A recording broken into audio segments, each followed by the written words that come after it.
UK lacks understanding of events in Syria, Russia. Moscow, Russia on Sunday said the cancellation of British Foreign Secretary Boris Johnson's visit to Moscow demonstrates London's lack of understanding of knowledge of events in Syria. Boris Johnson (PTI). Moscow needs a dialogue with London not more than Britain needs it. Russia, the Foreign Ministry said. Judging by the statement made by Boris Johnson, he now has different priorities, namely discussions with G7 counterparts of the situation in Syria and Russian support for Bashar al-Assad. TASS News cited a ministry statement as saying Johnson on Saturday called off a visit to Moscow in the wake of the Syrian chemical weapons attack. He was set to travel on Monday. Johnson said Britain called on Russia to do everything possible to bring about a political settlement in Syria. According to Russia, the cancellation of the visit was evident of the fundamental misunderstanding or lack of knowledge of the events in Syria,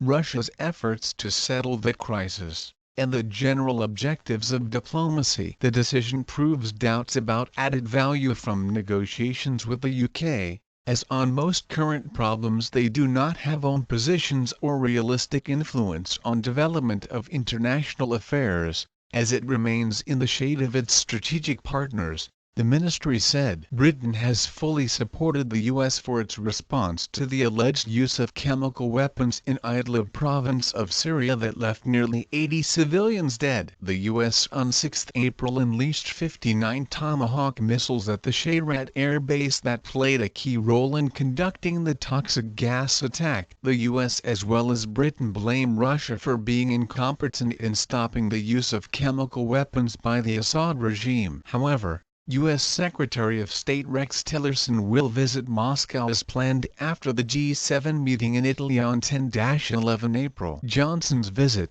for talks with his Russian counterpart Sergei Lavrov, would have been the first visit by a UK Foreign Secretary in more than 5 years. Liberal Democrat leader Tim Farron said the cancellation meant Boris had revealed himself to be a poodle of Washington, having his diary managed from across the pond. The government was quick to blindly follow every order from the Trump White House, he said.